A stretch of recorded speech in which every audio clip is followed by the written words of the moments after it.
Passer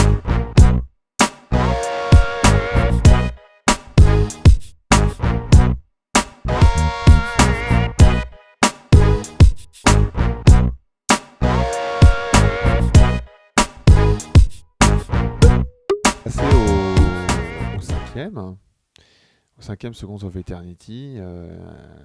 Alors là, c'est le silence. Voilà.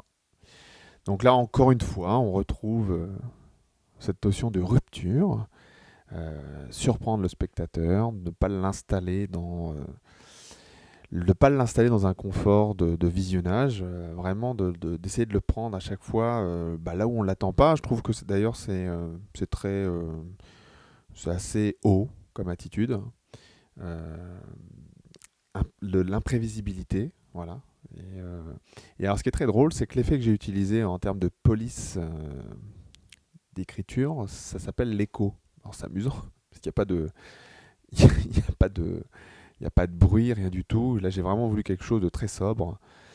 Et pour tous les plongeurs, je- euh, dont je ne suis absolument pas, je ne suis malheureusement pas plongeur pour le moment, mais s'ils voyaient ce film-là, ne me contrediraient pas, je pense, car c'est ce qui se passe. D'ailleurs, je crois qu'il y a des films qui ont été faits dans ce sens, des films commerciaux, hein, abordables par le public. D'ailleurs, je crois que le commandant Cousteau a pas fait quelque chose, ou c'était le monde du silence, ou quelque chose comme ça.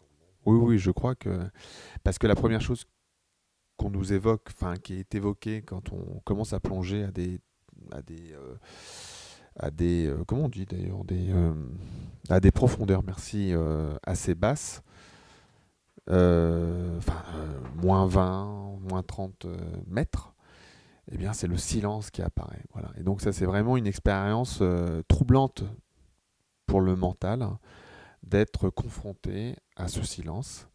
Et l'eau est vraiment ce miroir de ce silence que nous avons à l'intérieur et qui est très difficile de rentrer en contact euh, du fait que nous sommes tout le temps dans la pensée, donc tout le temps dans des échos du passé d'ailleurs, et jamais dans le présent. Et l'eau est toujours dans le présent, et donc l'eau, là pour le coup, est silence. Donc là, évidemment, ce n'est pas une... Là, j'ai pas eu besoin de Marc pour faire ce film, bien évidemment, en termes de connaissances scientifiques. Là, c'était une évidence que j'ai voulu mettre en images et donc en mots. Mais je ne suis. Mais peut-être que Marc, là, alors soit en scientifique, soit en tant qu'homme, un commentaire par rapport à celui-là, qui est le numéro 5 d'ailleurs. Oui, donc là, il n'y a pas. La première fois que je l'ai vu, évidemment, beaucoup moins impressionnant que les autres. C'est normal, il y a du silence. Bon, moi j'ai toujours noté qu'il y avait cette obsession du mouvement, qui là est maintenant rendue par la lumière et non plus par l'eau elle-même. En fait, il n'y aurait pas d'eau qu'on ne le saurait pas, quoi. Heureusement que c'est écrit. En fait, c'est la lumière qui permet de suivre le mouvement interne de l'eau. Donc c'est quelque chose qu'on va retrouver tout le temps dans ces trucs-là, c'est qu'il y a trois choses importantes, c'est l'eau, la lumière et le vide, hein. Donc avec ça, tout ça, c'est le message que j'aime bien qui passe là. On, on est en train de faire, pour ceux qui ne le savent pas, de la physique quantique relativiste. Mais bon, ça transparaît comme ça, là, tout de suite, ça saute au nez de n'importe qui regarde. C'est ça qui est superbe. Alors évidemment, le fait de mettre du silence, bon, bah ça, c'est sûr que l'eau, c'est le monde du silence. Quoique, il y a un petit problème là scientifique qui n'est pas évoqué par l'image, c'est que l'eau et le silence, il n'y a pas de bulles. Parce que les bulles font du bruit. Et c'est justement, comme l'eau est un milieu silencieux, dès qu'il y a une bulle, ça fait un vacarme. Et ça, je pense que tous les plongeurs aussi le savent. Ce bruit des bulles, c'est la hantise de tous les gens qui font pas de la plongée sous-marine, mais qui fonctionnent avec un sous-marin. Ne pas être entendu sous l'eau, c'est extrêmement difficile à cause d'un phénomène qui s'appelle la cavitation.